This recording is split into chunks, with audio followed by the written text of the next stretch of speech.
Will the clerk please call the roll? Freeholder Amoroso. Here. Freeholder Gans. Aye. Freeholder Ortiz. Here. Freeholder Sullivan. Here. Freeholder Tonelli. Here. Freeholder Voss. Here. Chairwoman Zur. Here. Evidence of a quorum is present. Can you please all rise and join us in the Pledge of Allegiance? I pledge allegiance to the flag of the United States of America and to the republic for which it stands, one nation, under God, indivisible, with liberty and justice for all.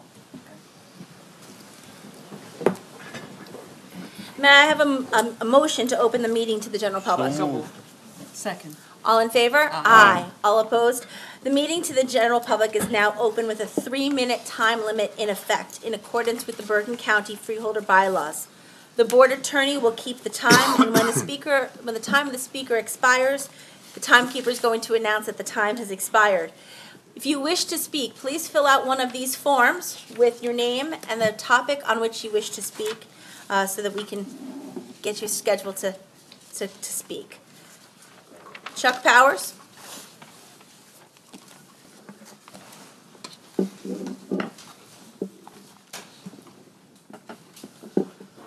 Powers, Meetng, and Bergen grassroots. Thank you again for getting simultaneous broadcast of your meetings. That's an exciting thing. We hope to see it in the afternoons as well. But it is an exciting thing, and it's important for this county. Several colleagues, I think, will raise for you tonight the importance of the Juneteenth celebrations that occur at Overpet Park. That's something that I don't get to every year, but let me tell you, every time I have been there, I have learned substantially about an important part of the heritage, not only generally in this country, but also in this county, in respect of African Americans. It is an important piece, and I hope that the county provides support for that.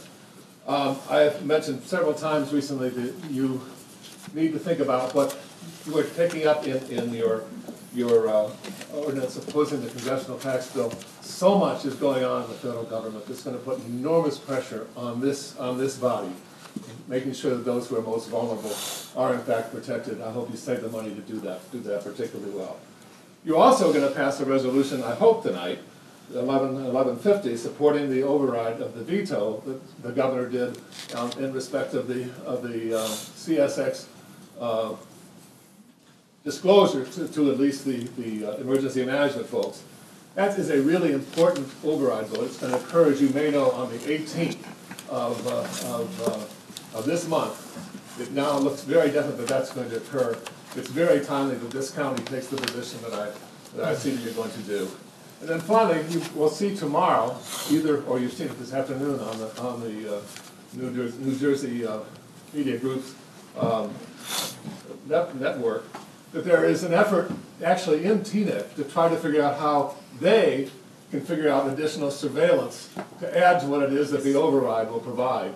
And that is an important piece. I know that some of you folks have been thinking about that question. I know there are jurisdictional questions. There certainly are complicated technological questions. But making sure that there's adequate protection, both in terms of our knowing what is happening and making sure that some people are not jeopardizing our safety on those rails, is an important piece. And I'm glad that the county is thinking about what to do about that, and we look forward to your action in respect of it. Thank you so much. Thank you very much, Mr. Powers. Councilman Alanson.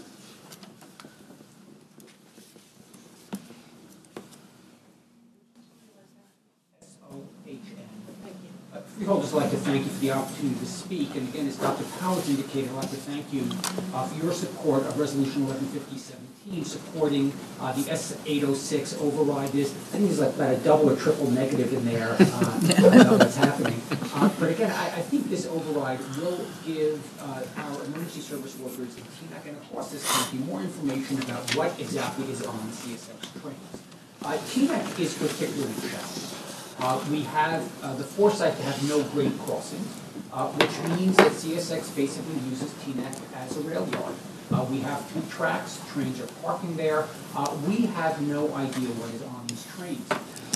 One of the arguments that the governor had used is that, well, this would be giving information to terrorists.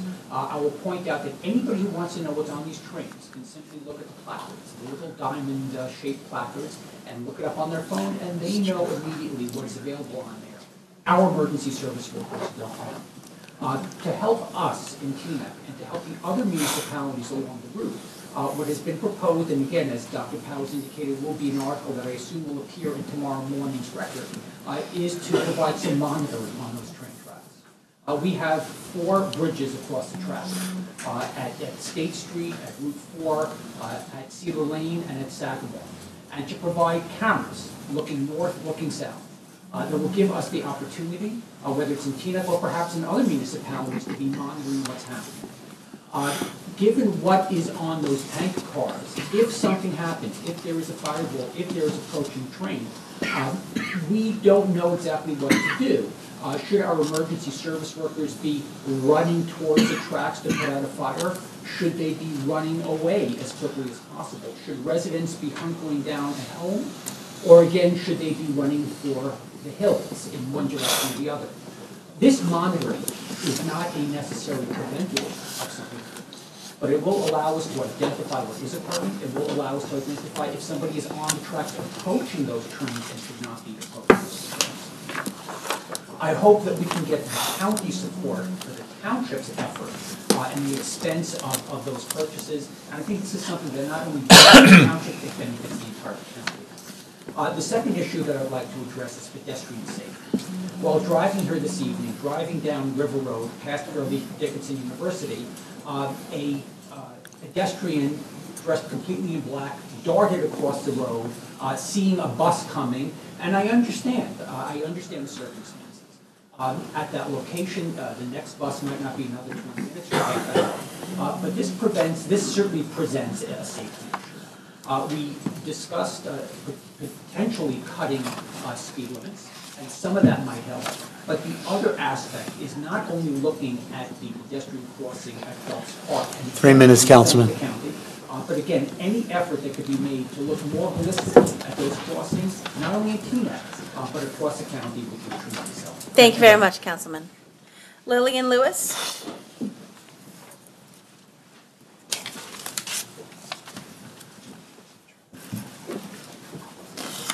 Lillian Lewis, Teaneck. I have 2 issues, so I'll do the short one first.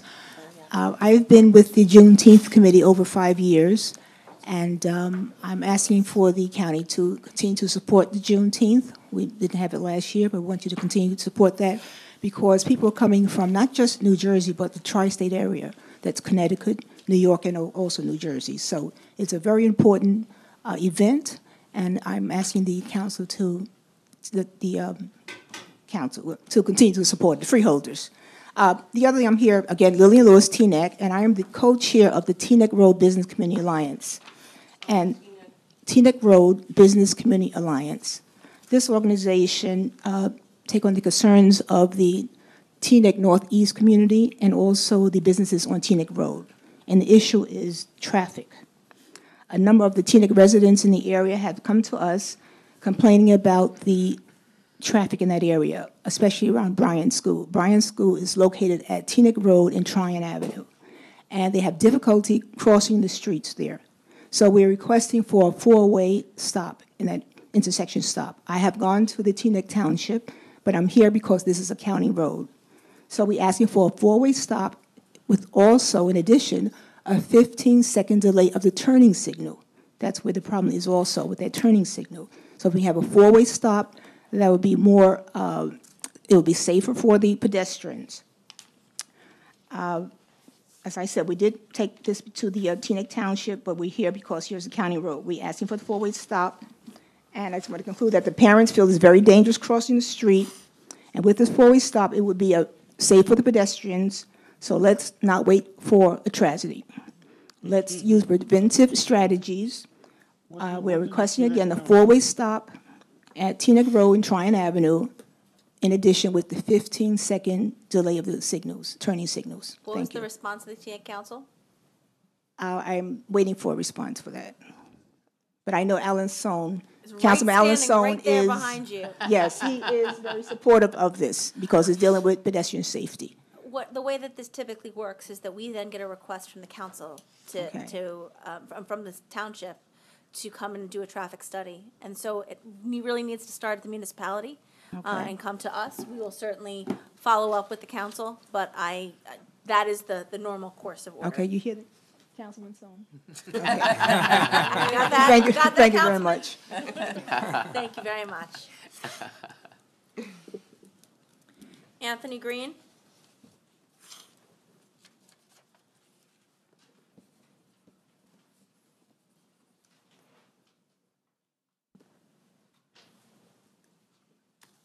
Good evening, ladies and gentlemen. My name is Anthony Green. I'm here in support of Transitional Professionals. Transitional Professionals is a nonprofit organization that addresses recidivism rate here in Bergen County, headed by Ms. Bonnie O'Brien. I am a product of Transitional Professionals. About 4 years ago, I succumbed to alcohol addiction. Got pretty bad. I was waking up in Hackensack Hospital. Last time I woke up in Hackensack Jail, public drunken and disorderly. I decided to do something about it because it's getting really bad. So I went and enrolled into the DRC. Now in the DRC, Miss Bonnie O'Brien used to come through every Tuesday, and she would do the intakes, interviews, and things like that. And when she got to me, she found that I was a veteran of the United States Air Force. From there, she contacted the VA. They could send down the counselor, outreach counselor, to talk to me. 2 weeks later, they released me to the VA. Now, the first 4 months I was up there was total rehab. From there, I went to transitional housing. In the transitional housing, they had programs that were various programs that were available. You could work on the campus, or you could work outside the campus, or you could go back to school. I chose to go back to school. During this time I was studying for my CADC, I needed an internship. I discussed it with Ms. O'Brien. Ms. O'Brien said I could do my internship there. I got 3,000 hours there for my CADC.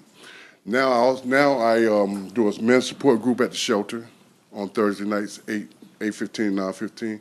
I'm also involved in ICB, International Curriculum Program, International Christian Brotherhood at Transitional Professionals every Saturday at 9 to 12.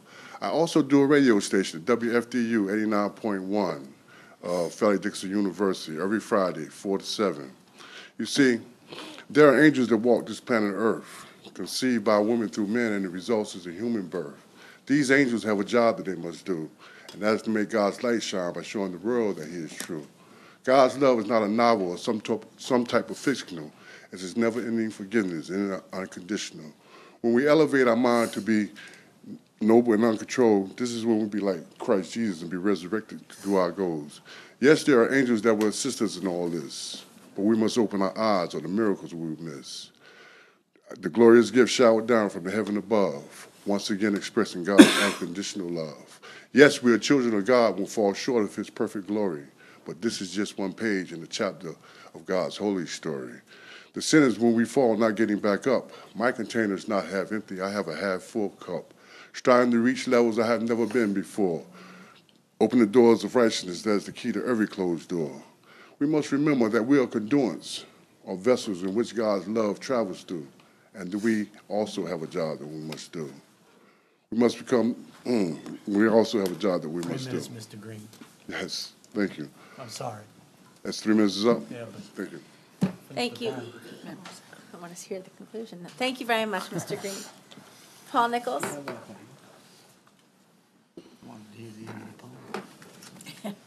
Good evening, Paul Nichols from Hackensack. I've already spoken so many times about transition professionals, but what I want to speak to you about, and the great stuff she does over there. But what I'm curious, what's going on with the Hospital Authority Board? Has anything been come up with that? Do you know? Or do you want me to speak and then you can? Speak and then we'll. Okay. All right, the Hospital Authority Board, I'm curious. And I spoke to Chris Pendy the other day. We were in a meeting, happened to be in a meeting together, and I had mentioned some of the concerns about, people that have gone there. And I told her what I'm going to tell you. I'm hoping you guys have people in that ER and throughout the hospital overseeing what's going on over there and the transition, because, as Julie and Neil had said before, we want to make, full turnaround of that hospital and not have any of that Colorado company mentality over there, I am optimistic. That's what I'm hoping for is with this new board, if you guys can give me give us some information on how that's going. And, so basically, I think that's like one of the biggest things happening in this county right now. And I know you guys are working really hard on it. It is a big task. It certainly is. But I think it needs to be like under a microscope because there are just too many people that are having problems. So if I don't see you, have a nice Christmas and happy holidays. And I'll see you at Project Homeless Connect on the 24th of January. See you there. Thank you. So much. Bonnie O'Brien?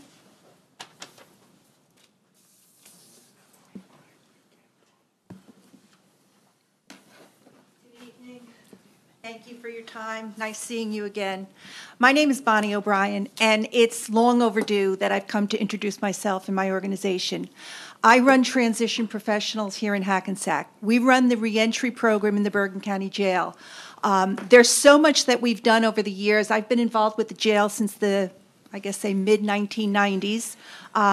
We started the Transition Center. We've put in training programs. Right now, we've started with bail reform because the jail's turning people over left and right. We've started a program where we are meeting with people as soon as they come into the jail to find out what their needs are before they get out because they are there for such a short period of time.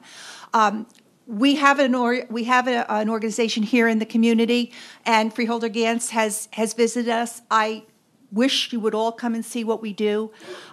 We are here to reduce recidivism, and we have had success stories.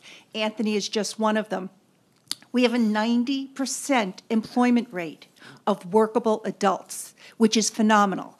A little bit about me. My background is in human resources. I am a former business owner. I decided at a point in time, because I had been volunteering at the jail for ever so long, that it was time for really somebody to do something in the jail that could be more effective than the many agencies that are outside that don't seem to communicate and don't seem to collaborate. So I put together a resource center, which is on Passaic Street in Hackensack, where we provide clothing to men and women. We have certified alcohol and drug counselors. We actually have 2 attorneys on board. I have social worker interns. We have a psychologist who is available to us, and anything and everything that we can do to prevent someone from going back to jail. I worked on the $1 million housing project that we had back in 2009 with the jail, and out of the 15 or so people that we brought into the housing who were homeless inmates, and when they got out, we put them into apartments. Many of them remain successful today. So I know our programs work. We connect with mental health community organizations, and we're starting medication-assisted treatment in the jail this month. If you are aware of what that is, it's Vivitrol.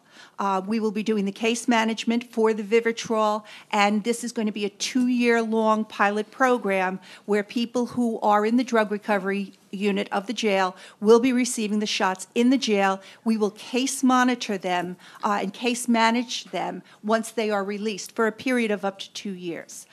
There's much more that we can do, but these people are marginalized. They need help. They need resources. And we're very proud of the successes. And as I said, I thank you for letting me speak, and I invite you to visit us at any point in time to just see what we're doing.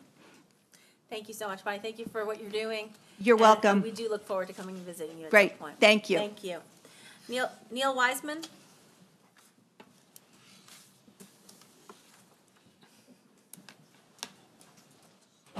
Good evening, Chairwoman Zur. Freeholders, my name is Neil Weissman from Lower Manhattan, and I'm speaking on behalf of Complete George, which is an ad hoc coalition of 200 organizations, businesses, and communities, including 41 municipalities in Bergen, speaking in support of Resolution 1147-17, calling on the Port Authority to widen the George Washington Bridge paths as part of the upcoming reconstruction.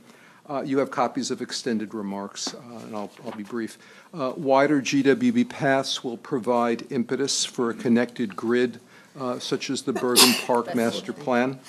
This will provide residents with opportunities to exercise, which will reduce health care costs, as well as for commuting and shopping.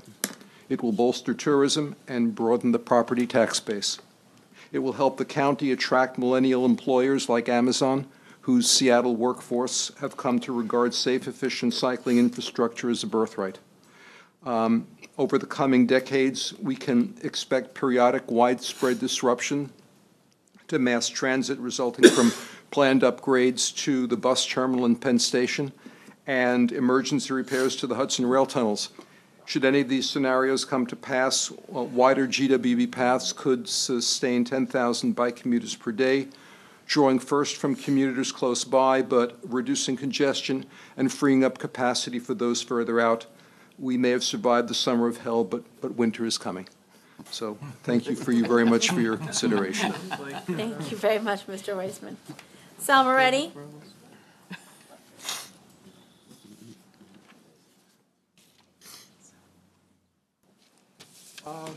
From Paramus, New Jersey, Alpine Drive.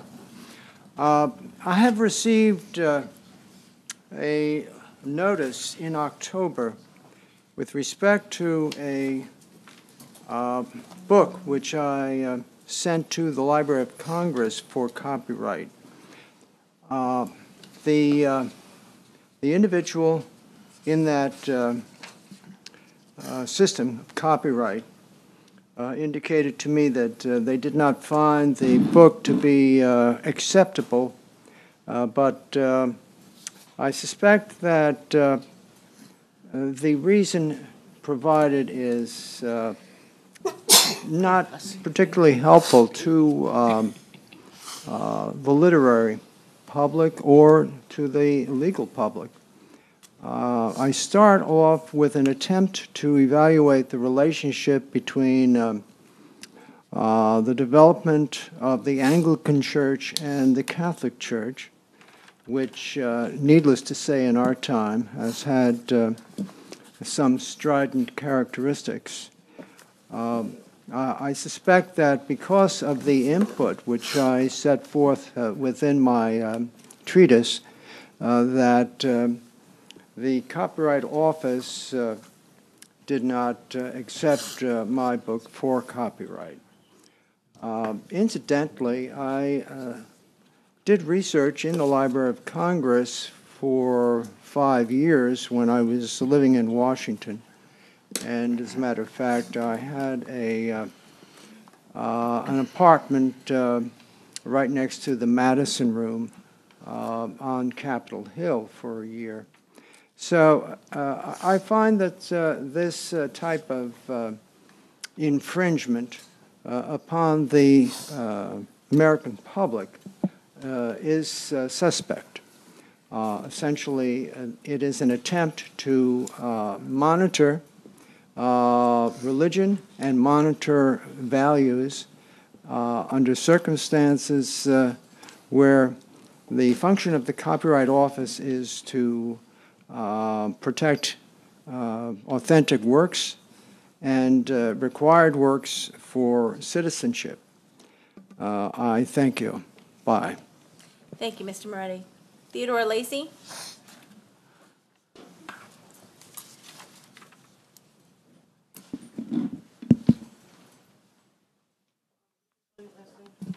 L-A-C-E-Y. Theodora Smiley Lacey. Thank you so much for giving me the opportunity to speak. I apologize for the gruffness of my voice, and I hope that you're able to understand me. In November, a letter was sent to you from the African American Advisory Board, upon which I serve as co-chair, from the chair, Arnold Brown, concerning the use of a park for the Juneteenth event. And as I stand here facing you, I don't need to tell you about that event because I recognize so many of you who have been participants and part of that most successful event. We would like to know if we will receive a reply to that letter, and we hope that it will be a positive reply for us to use the full use of the park. I know that some concern was about the large number and the damage that could be possibly done to the grounds. But in comparison to many other events at the park, it does not reach that tremendous scale. We are very proud of the number of people that we have coming each year, but it is not overwhelming where it really takes over the park. We did not have the event this 2017.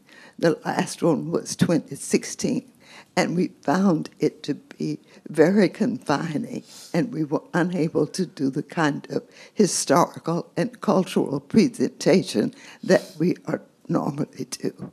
We thank you for the opportunity to have a Juneteenth celebration, and I can assure you that the community is most grateful and hope that you will reconsider our full use of the grounds. Ms. Lacey, just for you to know, first of all, thank you for being here.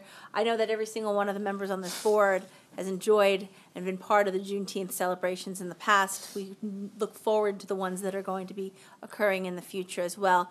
We were in receipt of your letter. We brought it to the administration's attention, and I know that we are in the process of working through that, and I can tell you that we're going to, to the best of our ability, make sure that this takes place next year. Thank you very much. Phil, did you want to add anything? No, sir. Okay. Chris Chung?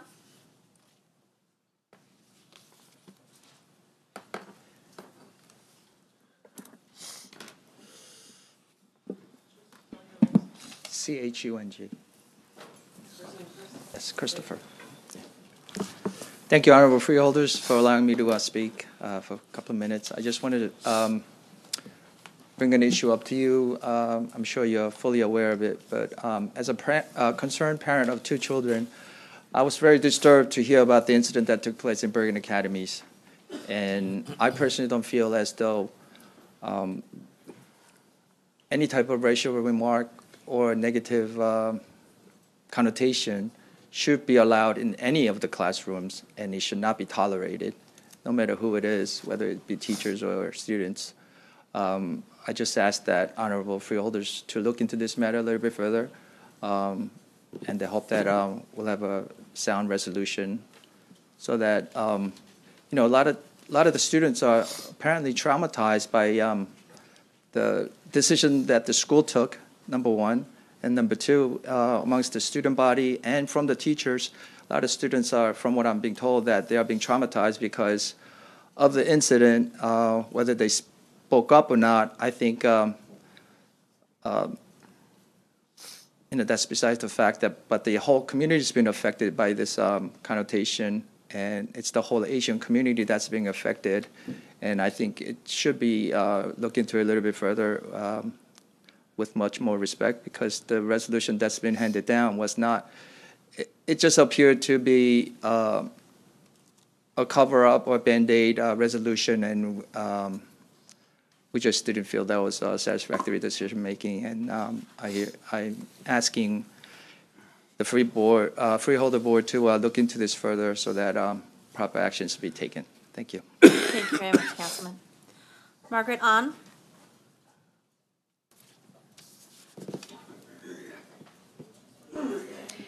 Last name Ahn, A-H-N. First name Margaret, M-A-R-G-A-R-E-T. I thank you for allowing me to stand here. I was very compelled when I was listening to what happened at the Bergen Academy. There were, I think Mr. Chung has said that 2 students, but it was 2 different classes on the very first week of school semester starting. And then about 6 students from each classes were asked that if they were, what race they were. And then when when they answered, I'm Korean, the teacher specifically had mentioned that, oh, I hate Korean. This is not acceptable, and this is extremely sad, and then it cannot be allowed to anywhere, because it is constitutionally a constitutional violation. We are protected, and then we are here as a United citizen and then taxpayer. And then I feel that a teacher who were downgraded, I was told, to she started to teach at the IB classes, which is accelerated course, a Spanish class. But the superintendent tried to minimize what happened, and it is almost like it is almost like they tried to hide, they tried to put aside as if nothing happened. We as a Korean, we grew up without any condition. We were told to show the respect to your teacher, because they are the teachers, they are the role model for your life. But when you hear that I hate Korean from your own teacher, what kind of role model they could be, and then what kind of future the student can create for themselves. This is a very serious matter. And then the Bergen Academy is being paid by the Bergen County. No, every town pays for each student who goes to the Bergen Academy. And I believe as a taxpayer, it has to be resolved by the county. County government has the responsibility to look into in depth, and then we need to find a resolution. We don't want to see this happen again. If the role is reversed, if any student say to any other students that I hate Korean or I hate Chinese or I hate Spanish, then the student could have been expelled from the school because it is against the code of conduct. So I wanted to know that how it is going to be resolved and handled by the county. And I also wanted to see that to make sure that a school understands that there's a certain code of conduct that any employees, or including the teachers, if they violate this particular code of conduct, then they could be terminated or suspended immediately, which didn't happen. It's 3 minutes, Ms. An. Thank you. Thank you very much. Young Kwan? Young Kwan. Okay. I'm sorry, your handwriting was a little blurry. 안녕하세요, Freeholder. 안녕하세요. Yeah, 안녕하세요. Your Honor, I'm here to translate. Okay, thank you. Yeah, okay. Could the gentleman spell his first and last name? Young Kwon, I'm president of Korean American Senior Citizen Association. Spell the first and last name? Young, Y-O-U-N-G, and K-W-O-N, his last name. Thank you. 안녕하세요. 예, 안녕하세요. 네, 제가 오게 된 것은 이번에 우리가 I hate Korean이라고 그런 소리를 듣고 저희들이 여기에 이민 올 때는 저도 한 40여 년 됐는데 여기 이민 올 때는 교육을 위해서 여기 왔습니다. I'm here in regards to the incident that took place at Bergen County Academies, and he immigrated into this country over 40 years ago, and the purpose for immigrating into here was for the education purpose. 그런데 이렇게 인종차별적인 그런 얘기를 다른 사람들도 아니고 선생님이 학생한테 그렇게 했다는데 문제의 심각성이 있다고 생각합니다. I was shocked to hear such discriminatory remarks, not only from the school but from the teacher. It shocked him, and he is greatly concerned. 예, 어떻게 하면은 다시는 이런 일이 없을 수 있는가 하는 데 대해서 관심을 모아주고 있습니다. My concern is that what can we do to make sure that incidents such as this will never occur in the future? 그래서 우리 한인 커뮤니티 단체장들이 모여서 의논하고 논의해서 이것을 이슈화해서 다시는 이게 버겐 카운티뿐만 아니라 미국 전체에 이러한 일이 없게 하기 위해서 우리가 단체에서 힘을 모아서 지금 여기에 왔습니다. So therefore, Korean American community leaders got together, and they decided to put their resources together and be able to address this serious concern to you. 몇 가지 요구 조항이 있는데 오늘 여기 와서는 개황을 설명드리고 어떻게 대처해 주실지에 대해서 우리가 기대를 많이 하고 왔습니다. our expectation is we would like to hear what you can do for this incident. 이상입니다. 감사합니다. Thank you. That's Thank it, you. Your Honor. Grace Sung?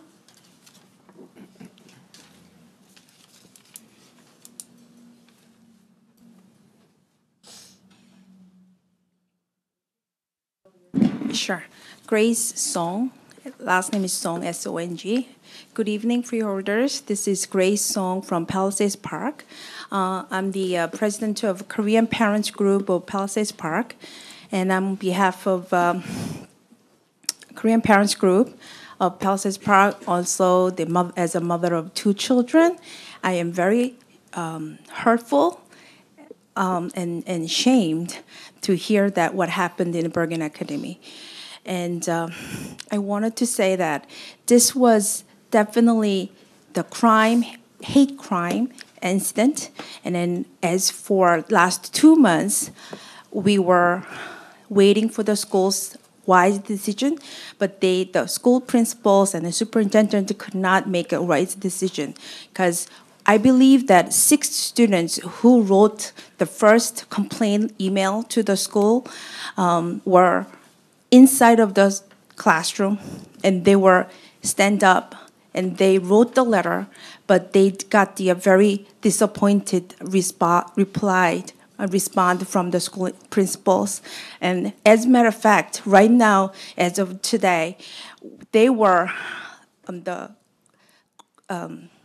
crimed teacher will also be able to teach the 9th and 10th grader, same student, whether it's 11th grader IB class or the 9th and 10th graders regular Spanish class, it's the same student, the same important classroom, but she was still teaching in the classroom.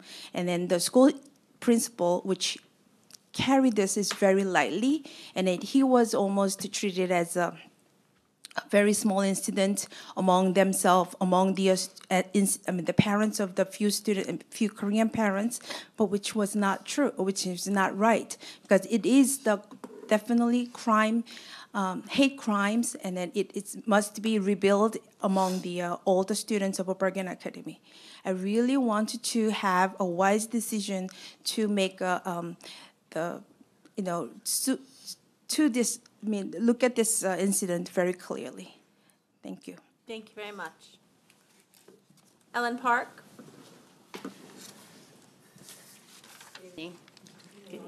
Ellen Park, PRK. First name is E-L-Y-N-N. Y-N-N. Thank you. Hi.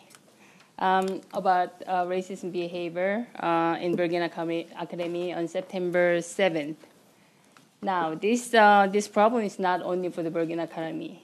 It is a problem for the entire the immigrant community as well as Korean community. We hope that this kind of racism will not happen again in the future, and we will continue to work until various. We'll continue to work with various group or Korean group within our community against such a racism act until there is change regarding these issues. As we fight for equality, we hope that the county will support us and be active in making certain that something like this will never happen again. Thank you. Thank you very much. Councilwoman Jun Chung.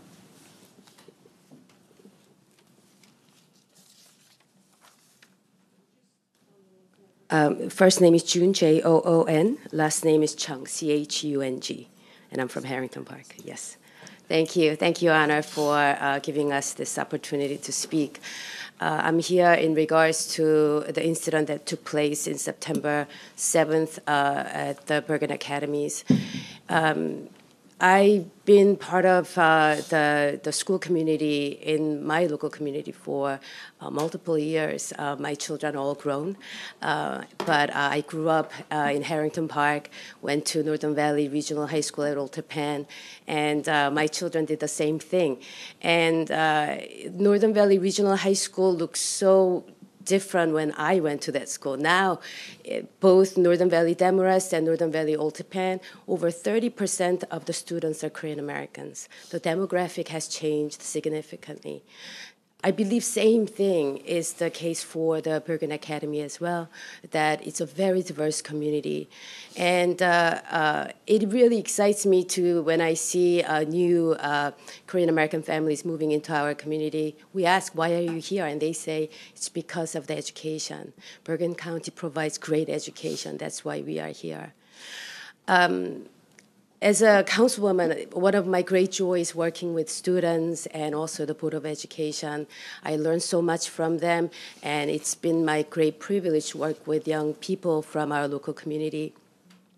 But one thing I learned is that our students learn best from what they see, not from what they hear. You know, we could talk about intolerance all day with them, but if we don't show them through our actions, through our stance, you know, we are kind of sending them that there are double standards. And it doesn't really only impact the Bergen County academies, but you are impacting the Northern Valley, and you're impacting all the other towns in Bergen County. And therefore, this incident must be looked in a more careful way. And also, I would like to request that you take a stance on intolerance, and you send a strong message to our students that we are in a very diverse community, and there is no room for such behavior. Thank you, Your Honor. Thank you very much, Councilwoman. Sung Kwan Jang.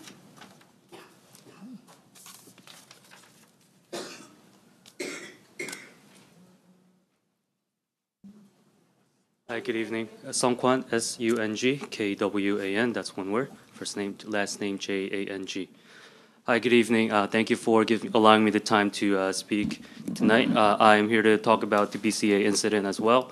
My name is Sung Kwan. I'm a Program Director of Korean American Civic Empowerment, and it's my pleasure to see many of familiar faces. Our organization represents also, along with the Korean American Association of New Jersey, the coalition of now 12 community groups that are outraged by this incident and outraged by the inaction, rather, by the BCA administration on the matter. We've met with the administration and we've sent our statement along with the list of demands, and are eagerly waiting for their response by next Wednesday, as well as from the county executive. But I'm not only speaking on behalf of those 12 organizations tonight. I'm here to speak for people like my grandparents who are now afraid to step outside and maybe be harassed in the street or in the dark. I'm here for people like my parents who are now afraid to go outside and hear things like, I hate Koreans now in their face too. And they're already afraid because they don't speak English very well. I'm here on behalf of hundreds of students that I get to mentor every year, who now go to school in fear of speaking up and speaking their mind and standing up in the face of injustice or harassment or intimidation. They are now intimidated to speak their mind or be who they are, be themselves. And that is no way to go to school or live. And I don't believe that's the kind of values our great county of Bergen stands for.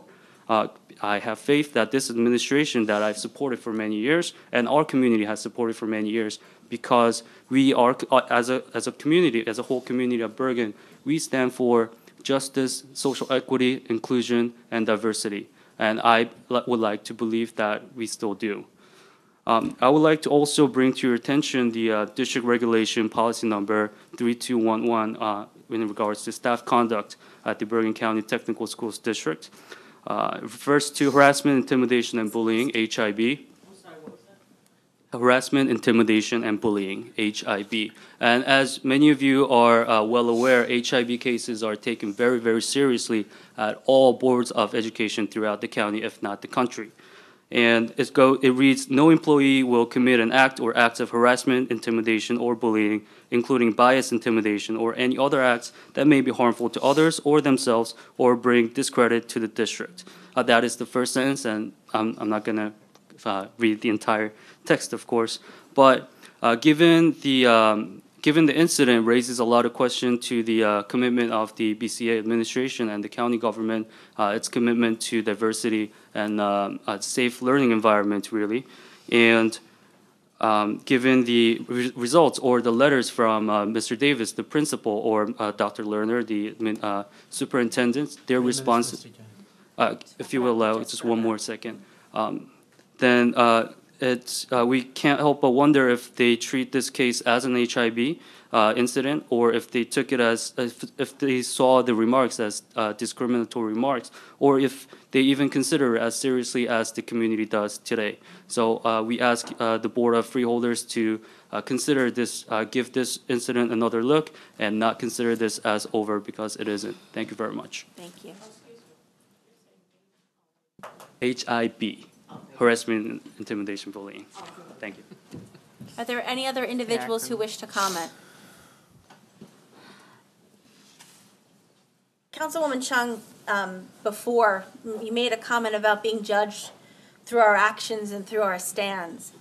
I can tell you that every single member of this board, through our actions and through our stands, have stood with the Korean community. And whether that has been on putting forward an ambassador program so that we can make sure information regarding county, state, and federal services is getting out to the Korean community, and funding that and making sure we are doing that so that the Korean community can be more included and more as part of the fabric of what is going on in here in Bergen County, or the resolution that we just recently passed putting forward an internship program so that more Korean students can have the opportunity of learning firsthand about government service and what goes on here in county government. We, all of us on this board, stand with the Korean community and want to make sure that you know that we hear you and we understand. And we want to let you know that this issue is most certainly not getting swept under the rug. While the school, Bergen Academies, is governed by an independent board that is not directly under our control, I can inform you that we have all communicated our concerns regarding the situation, not just tonight, but from the outset. We feel very strongly that Bergen County's strength is our diversity, race, ethnicity, gender, religion. Appreciating our different differing backgrounds is what makes us stronger and greater. And we truly believe that our schools should reflect that as well. I know that you have a meeting that is scheduled with the county executive for next week. I will be also attending that meeting, and so that we can ensure that the opinions that you expressed here tonight, the concerns that you expressed here tonight, are understood by all the parties. I agree, this is not done. This is not over, and this is something that will be resolved in an appropriate manner. So 감사합니다 to all of you for coming here this evening. And we look forward to working together going forward. With that being said, can I take a motion to close the meeting to the general public? Second. All in favor? Aye. All opposed? Meeting now is closed to the general public. Kim, do you need a minute to take a break for your hand? We're going to take a 5-minute recess so that the court reporter can rest her very busy fingers, and we will be back on the record in 5 minutes. All right, we are back on the record. Will the clerk please read the resolution? Will the clerk please read the resolutions in the consent agenda? Resolution 1107-17, resolutions 109517 through 114617, 114817, and 114917. Can I please have a motion? Second, please. Second. All in favor? Aye. All opposed? Roll call, please. Freeholder Amoroso? Yes. Freeholder Gans? Aye. Freeholder Ortiz? Yes. Freeholder Sullivan? Yes. Freeholder Tonelli? Yes. Freeholder Voss? Yes. Chairwoman Zur? Yes. 7 ayes. Are there any resolutions of non-consent pulled, postponed, or tabled? And if so, will the clerk please read?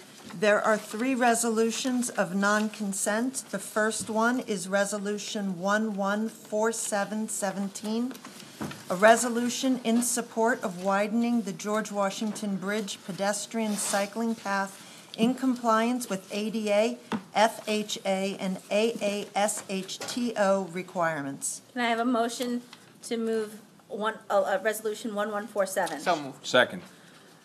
Is there board discussion regarding 1147? Chairwoman, if I may. Yes.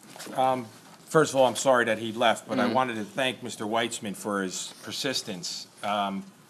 This started 2 years ago when Freeholder Voss was sitting in the chair. It was all year last year while I sat in the chair, and now it's also this whole year while Chairwoman Zora has sat in the chair.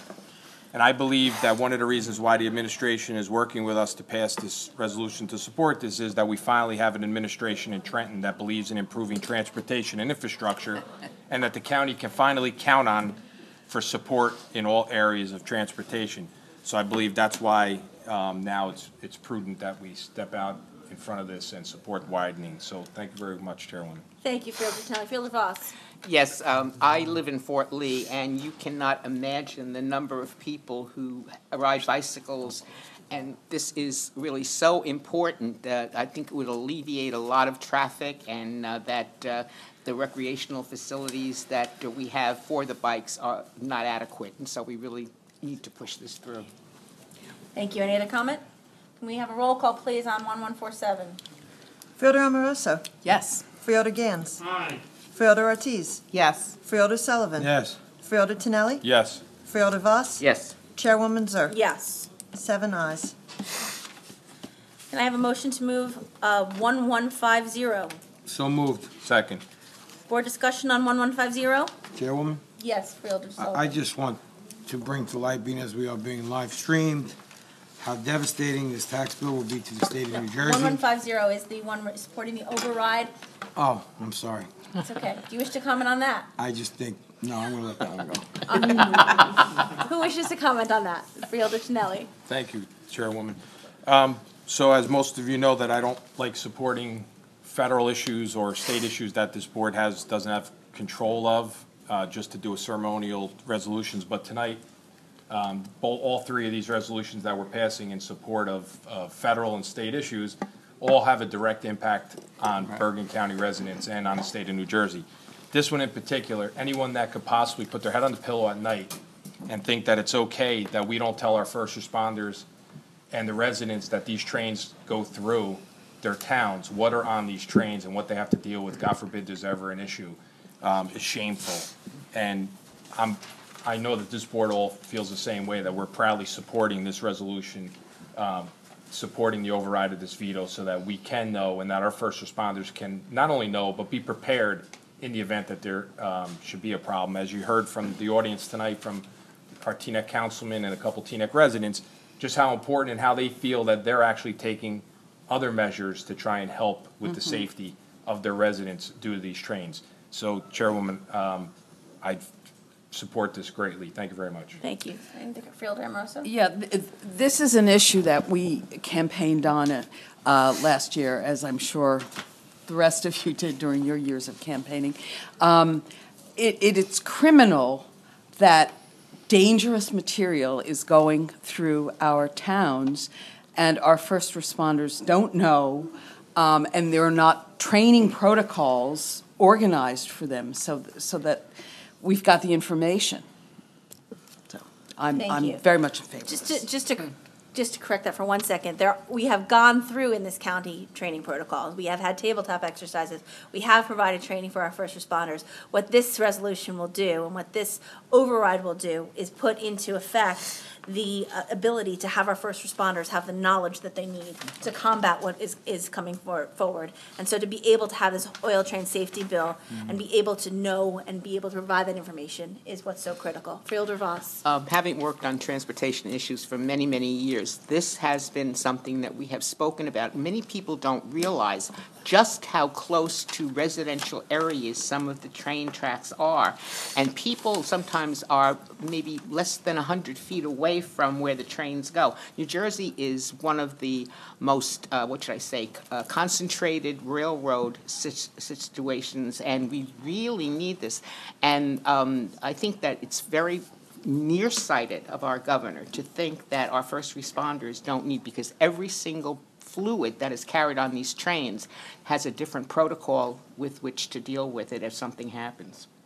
I just want to add that I'm sorry I jumped the gun. I'm so rubbed up about the tax plan. But what Freeholder Amoroso said is we may have campaigned on it last year, but being as a person that ran 2 campaigns in a row, I can tell you that it was near and dear to Freeholder Tenelli, myself, and your heart, as well as when I first got appointed our county executive, Jim Tedesco. This is also a huge issue with him, and the governor needs to wake up. And this is something that, for all the reasons that you stated, is really an important role. And I agree with Freeholder Tenelli that we don't usually like to take on federal issues and whatnot, but there are some things that need to be addressed and need to be the public to be notified of. Just to add one other comment, we have all been proactive on this issue as far as raising our voices. I went to meet with Senator Booker with a slew of our mayors who are in the towns that are directly affected with County Executive Tedesco to talk about some of the federal legislation. And we're going to continue to raise our voices because this does directly impact our residents. So with that being said, can we call a roll call vote? Oh, Freeholder Gans, I'm so sorry. Yes. Thank you. Just briefly, I'm uncomfortable with the statement that the action is criminal. But other than that, I'm in agreement with the sentiment of it and will support it. I want to point out, though, that we also have a problem with natural gas lines that run all through the Northeast, and in particular in New Jersey, and especially in the borough of Fair Lawn, where we have cross-hatching mergers of lines that are just 100 yards apart, and it will make one of these trains in a derailment look like Sunday afternoon in the park. Thank you. Thank you, Freeholder Gans. Can I call for a roll call on Resolution 1150-17? Freeholder Amoroso. Yes. Freeholder Gans. Aye. Freeholder Ortiz. Yes. Freeholder Sullivan. Yes. Freeholder Tenelli. Yes. Freeholder Voss. Yes. Chairwoman Zur. Yes. 7 ayes, it passes. Can I have a motion on Resolution 1151-17? So moved. Second. Board comment, Freeholder Yeah, Sullivan. all right. Go ahead. Go Sure someone else doesn't want to go first? Well, I will just tell you that this tax plan is going to hurt New Jersey more than any state in the country. New Jersey, we all rely on our real estate and property taxes that are our mortgage taxes and our property taxes that are being deducted from our federal tax bill. With this bill, regardless, the bill calls for it to be abolished if you owe more than $10,000, and anyone that lives in Bergen County knows their tax bill is more than $10,000. It also does a lot of other things that people fail to realize.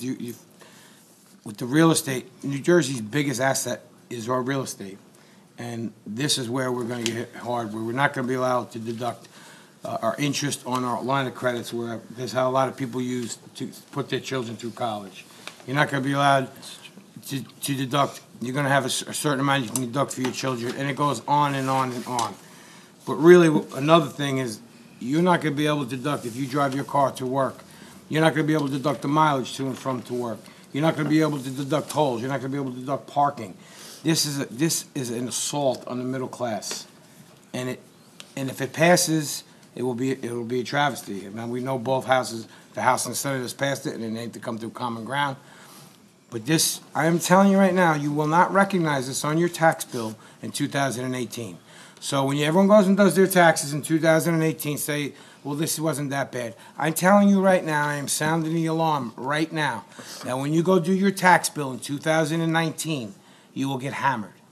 You will be hammered. I got a call personally from my accountant telling me how my wife is a school teacher. She won't be able to write off school material. She won't be. The list goes on and on and on.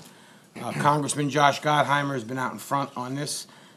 As bad as this bill is, only one congressman in the state of New Jersey voted for it. So that tells you that it's got bipartisan support in a day when there is never bipartisan support, and especially when it comes to tax reform. This is a bill that will drive people out of the state of New Jersey instead of keeping them here. And the last thing we want to do is drive anyone out of the state of New Jersey. People that retire stay here for one reason. They're able to deduct their municipal tax bill off of their income tax. With this plan, they will not be able to do that. And that is going to drive our seniors out. It's going to drive a lot of people out. and our real estate market, which is our crown jewel, will be devastated. And I am just here to tell you, do not judge this by your 2018 income tax bill. It's your 2019 income tax bill where you're gonna sit down and say, holy mackerel. I know myself and my wife, two middle-class Americans, we can possibly lose over $6,000 out of our pocket if this bill as proposed goes through. And I think it's a tragedy, and I think that everyone needs to do whatever they can, alert any legislator they know to make sure that we're heard here in New Jersey. But make no mistake about it, you may think that this is being touted as a middle-class tax break. It's going to add, some of the figures that I got from Congressman Gottheimer, it's going to add $1.4 trillion to the deficit over 10 years. I don't know how that can be a tax cut. Thank you. Spend our way to prosperity. Thank you, Freeholder. Thank you. Freeholder Ortiz? Yes, Freeholder Sullivan mentioned the seniors at our this has been a big concern. I went to the Human Service Advisory Council, and obviously for seniors, it's a problem to live in the state of New Jersey, and I know they're going through so much to be able to keep their homes. And with this new tax bill, it's really going to affect them, I mean, tremendously, in which most of the seniors will be losing their homes, a lot of seniors. So not only for them, but like he said, the tax cuts, and I mean the mortgage, and I mean you can go on with all the cuts, especially since we're a high commuting state, and it affects us on miles. You're right, on tolls, and on everything. I know we got a call from our accountant. It affects me about $8,000, and with a daughter in college, it affects all of us. And it is a travesty, and I really hope, and I give kudos to Congressman Gottheimer and to Lance, and you're right, it's bipartisan, because those two have been really moving forward with this, so. Freeholder Schnelly? Something get done. Thank you, Chairwoman. So I would just like to thank our Congressman Pascrell as well as Congressman Gottheimer for getting out ahead of this and for banging the gong so loudly about how bad the situation is going to be if this passes. It's quite simple. The candidate, Gottheimer, campaigned on the fact that New Jersey sends a lot of money to the federal government and gets very little back in return, as opposed to some of the states that send very little and get a great deal back. So it's just another opportunity. We already get run over, and now they want to back over us. We can't allow it to happen. We have to support our Congress representatives and keep letting them know how we feel. Tonight, this is the trifecta tonight with 3 resolutions, often the consent agenda. All 3 of them were great impact on not only New Jersey, but on Bergen County. And I'm glad this board is taking a stand. Thank you, Chairwoman. Thank you. Freeholder Ramos? So I have a couple of statistics. More than 1 in 4 New Jersey residents would face tax hikes under this Republican legislation. Largely with the federal deduction for state and local taxes. Only 2 other states are more impacted, Maryland and California. Corporations, by the way, can continue to deduct the taxes, just all us individual taxpayers. And also, besides capping property taxes, the bill limits the deduction for mortgage interest to the first $500,000 of a home's purchase price. Mortgage interest deduction, I thought, was like sacrosanct. This is bad stuff. I just want to add, in addition, you know, the property tax piece, the mortgage piece, the commuting piece, one of the things that was not mentioned, though, is what this is going to do to our graduate students, because we're not going to be able to, the interest income is going to be part of their, isn't going to be deductible. There's an opportunity during this reconciliation period for more voices to be heard, and I just want to encourage all of us to continue to communicate with our congressional delegation, show them our support, talk to other congressional delegations, make your phone calls, send your postcards. The opportunity now is to have an impact. But understand that the tax code shouldn't be picking winners and losers. And this tax bill makes New Jersey a loser, it makes Bergen County a loser, and that's why we're all here voting on this resolution this evening. So with that being said, yes, Freeholder Gans. It's been, over the years, a true mark of the American system of taxation that we attempt to balance it and do it equally so that there is no harm that's being done. This is a bill that is aimed at the middle class. Imagine a school teacher who buys her own supplies is now told that she can't deduct the cost of them, even though it's necessary for her to do her job. This bill is wrong. It's wrong morally. It's wrong ethically. And it's just bad politics and very bad government. Agreed. On that note, can we have a roll call vote on Resolution 1151? Fielder Amoroso. Yes. Fielder Gans. Aye. Fielder Ortiz. Yes. Fielder Sullivan. Yes. Fielder Tinelli. Yes. Fielder Voss. Yes. Chairwoman Zur. Yes. 7 ayes. We're now going to go on to our ordinances for first reading and introduction. Ordinance 1732. Will the clerk please read by title only? 1732 is an ordinance amending Ordinance 0753 as to the salaries of the county department directors and county administrator. May I have a motion to introduce ordinance 17-32 as read by the clerk? So moved. Second. All in favor? Aye. All opposed? Will the clerk please call the roll? Fielder Amoroso. Yes. Fielder Gans. Aye. Fielder Ortiz. Yes. Fielder Sullivan. Yes. Fielder Tinelli. Yes. Fielder Voss. Yes. Chairwoman Zur. Yes. With 7 ayes, 1732 passes first read. We'll now go on to our ordinance for second reading and adoption, ordinance 17-31. Will the clerk please read by title only? 1731 is an ordinance refunding bond ordinance providing for the refunding of outstanding general obligation bonds of 2010 Series A by the County of Bergen, appropriating $33 million therefore, and authorizing the issuance of $33 million refunding bonds of the county to finance the cost thereof. Oh, the proof of publication and the ordinance notice of public hearing was published in accordance with the law and is on file in my office. A copy of the notice of hearing and ordinance number 1731 was duly posted pursuant to NJSA 40A:2-17 on November 22nd, 2017. May I have a motion to open the meeting to the general public? So moved. Second. All in favor? Aye. All opposed? Meeting is now open to the general public with a 5-minute time limit in effect. The board attorney will keep the time. Is there anyone from the general public who wishes to be heard? Seeing none, can I have a motion to close the meeting to the general public? Second. All in favor? Aye. All opposed? The meeting is now closed to the general public. Is there any board discussion on ordinance 17-31? Seeing none, this is going to be a big savings to us. This is what we're doing as far as refunding this bond. So I look forward to passing this ordinance. Can I have a motion to adopt ordinance 1731 as read by the clerk? Second. Roll call, please. Fielder Amoroso. Yes. Fielder Gans. Aye. Fielder Ortiz. Yes. Fielder Sullivan. Yes. Fielder Tinelli. Yes. Fielder Voss. Yes. Chairwoman Zur. Yes. With 7 ayes, 1731 is adopted and passes second read.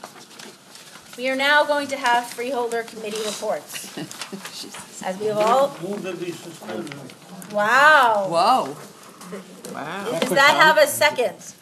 Okay. A motion and a second. Roll call's in order. Roll call, please.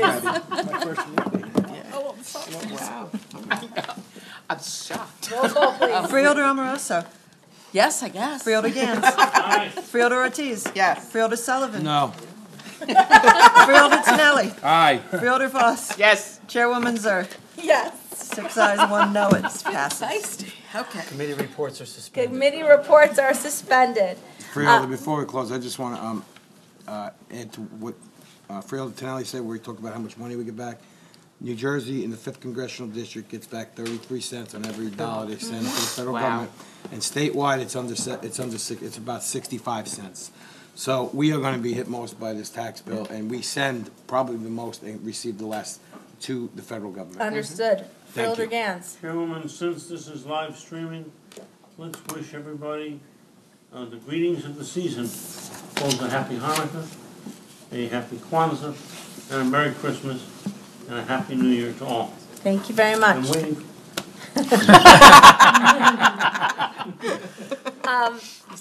I just want to encourage everyone to get out there and enjoy Winter Wonderland. Okay. It is really, really an incredible opportunity to celebrate with the season with your family, to get in some ice skating, and engage in some wholesome fun on our carousels and our train, and to really be enjoying our parks. So please get out there and enjoy Wonderland. And I have a motion to adjourn. So moved. Second. All in favor? Aye. All opposed? Meeting stands adjourned.